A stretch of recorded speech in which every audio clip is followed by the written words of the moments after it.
जन्माष्टमी की आप सभी दर्शकों को ढेर सारी शुभकामनाएं। भगवान श्री कृष्ण का जन्मोत्सव के रूप में जन्माष्टमी मनाई जाती है और भगवान जो हैं वो भादो यानी भाद्रपद मास के कृष्ण पक्ष के अष्टमी तिथि में रोहिणी नक्षत्र वृषभ लग्न में जन्म लिए थे। तो रोहिणी नक्षत्र और हर्षण योग बना हुआ है और भगवान श्री कृष्ण का जन्मोत्सव धूमधाम से मनाई जाएगी।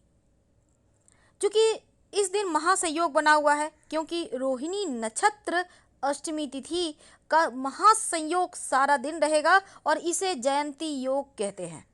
द्वापर युग में जब भगवान श्री कृष्ण का जन्म हुआ था तब भी जयंती योग पड़ा था।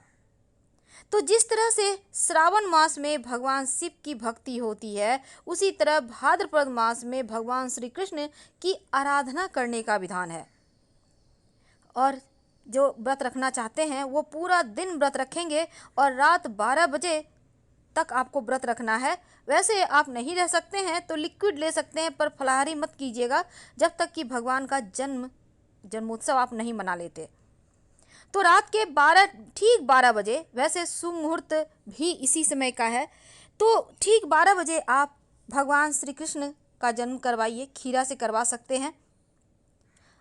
साथ ही चूँकि अष्टमी तिथि जन्माष्टमी मनाई जाएगी, क्योंकि उदया तिथि के हिसाब से, और बहुत अच्छा समय भी है क्योंकि पूरा का पूरा दिन अष्टमी तिथि में ही रहेगा। और ये जब आप व्रत का पारण करेंगे तो रोहिणी नक्षत्र समाप्त होने के बाद ही करना है आपको।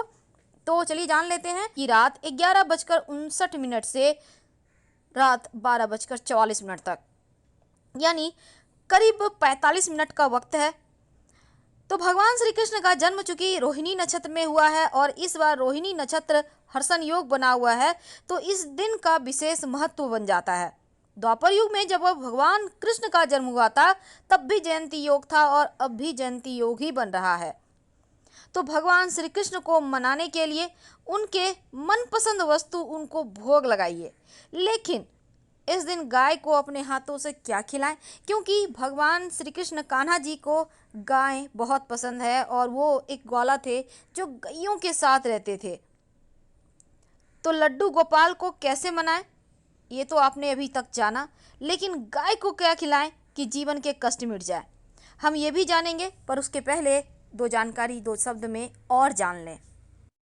देखिए, भगवान श्री कृष्ण को गोकुल में सिर्फ दूध माखन ही नहीं, गायों का भी भरपूर साथ मिला था और बाल सखाओं के साथ रोज वो जंगल जाकर अपनी गायों को चराते थे और गायों के प्रति उनके अंदर इस कदर प्रेम था कि उन्होंने वज्र में इंद्र की पूजा बंद करवाकर गायों की उपासना शुरू करवा दी थी। उनके इस प्रेम के कारण उन्हें गोपाल नाम भी मिला और मान्यता है खुद जन्माष्टमी के दिन भक्त गो सेवा करते हैं तो उन पर भगवान श्री कृष्ण जी का विशेष आशीर्वाद बरसता ही रहता है। तो भगवान श्री कृष्ण का आशीर्वाद पाने के लिए आप वैसे तो रोज ही गाय को चारा पानी दें, लेकिन इस जन्माष्टमी के दिन कुछ खास कीजिए। देखिए, जन्माष्टमी के दिन गाय को हरा चारा अपने हाथों से जरूर खिलाएं और संभव हो तो घर में बनी हुई पहली रोटी के ऊपर थोड़ा सा गुड़ या फिर थोड़ा सा काला तिल और गुड़ रखकर खिलाएं। तो इससे न सिर्फ गोमाता का आशीर्वाद मिलेगा बल्कि भगवान कृष्ण के साथ ही सभी देवी देवताओं का आशीर्वाद मिलेगा।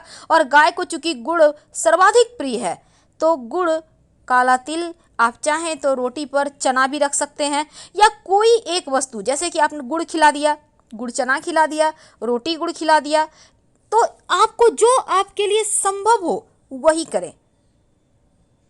तो चना गुड़ के अगर आप खिला देते हैं गाय को तो आपका सभी ग्रह मजबूत हो जाता है, आपके अनुकूल फल देने लगता है।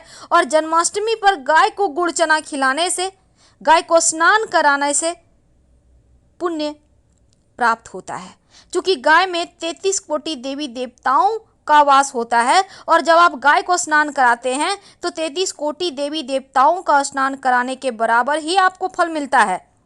मान्यता है कि जहां गायें प्रसन्न होती हैं वहां नकारात्मक ऊर्जा कभी आ ही नहीं सकती। और हर वर्ष भाद्रपद कृष्ण अष्टमी को कृष्ण जन्माष्टमी धूमधाम से मनाई जाती है, इस बार भी मनाई जाएगी। और हिंदू मान्यताओं के अनुसार इसी दिन भगवान श्री कृष्ण का जन्म हुआ था, तो उनके आशीर्वाद को प्राप्त करने के लिए पूरे दिन भजन कीर्तन करें, उनकी आराधना करें, ताकि उनका आशीर्वाद आप पर बरसता रहे। लेकिन इस दिन एक और उपाय किया जाता है गाय को लेकर। लेकिन उसके पहले एक और बात जान लें। देखिए, सुख समृद्धि के लिए जन्माष्टमी के दिन पीले चंदन या केसर में गुलाब जल मिलाकर माथे पर तिलक लगाएं या बिंदी लगाएं, और इस दिन से शुरू करके रोज करें। मानसिक टेंशन समाप्त हो जाएगा। वैसे तो जन्माष्टमी के दिन केले का पौधा या तुलसी का पौधा या फिर बेल का वृक्ष लगाने का भी विधान है। जैसे जैसे पौधे बड़े होंगे वैसे वैसे आपके बुरे ग्रहों का प्रभाव भी समाप्त हो जाएगा। इस दिन अगर आप भगवान श्री कृष्ण को पान का पत्ता भेंट करें और इसके बाद उस पत्ते पर रोली कुमकुम से श्रीयंत्र बनाकर तिजोरी में रख लें या फिर सिर्फ श्रृंग लिख कर रख लें, तो धन बढ़ता है और धन वृद्धि योग बन जाता है। भगवान श्री कृष्ण को सफ़ेद मिठाई या खीर का भी भोग लगाएं और एक खीरा जरूर रखिएगा, और इस दिन भूलकर भी खीरा मत खाइएगा। जब उनको अभिषेक करेंगे ना, तो आप शंख में जल भरकर भगवान श्री कृष्ण का अभिषेक करें। इससे माँ लक्ष्मी प्रसन्न होती हैं और हर इच्छा आपकी पूरी हो जाती है। जब आप भगवान का मंत्र जप करेंगे, वैसे तो बहुत सारे मंत्र हैं, आप चाहें तो ओम या क्लिंग कृष्ण क्लिंग, क्लिंग कृष्णाय वासुदेवाय हरि परमात्मने प्रणतः क्लेशनाशाय गोविंदाय नमो नमः, इस मंत्र का भी जप कर सकते हैं। क्योंकि भगवान श्री कृष्ण पीतांबरधारी हैं, इसका मतलब है पीले रंग के कपड़े पहनने वाले। अब जन्माष्टमी के दिन पीले रंग के कपड़े, पीले फल, पीले अनाज वगैरह आप दान भी कर सकते हैं, अगर आपका गुरु कमजोर है तो। नहीं तो दान ना करें बल्कि उनको अर्पित करें। और केसर मिले दूध से अभिषेक करेंगे तो जीवन में संतान प्राप्ति के योग बनते हैं, जीवन में सुख समृद्धि आती है। और शाम के समय गाय के घी का दिया जरूर जलाइए। ओम नमो भगवते वासुदेवाय बोलते हुए तुलसी जी की परिक्रमा करें 11 बार और भगवान से अपनी मनोकामना पूर्ण करने की प्रार्थना करें। तो चलिए, सबसे अंत में एक छोटा सा प्रयोग। देखिए, ब्रह्मवैवर्त पुराण के अनुसार गौ माता के पैरों में समस्त तीर्थ और गोबर में साक्षात लक्ष्मी का वास होता है।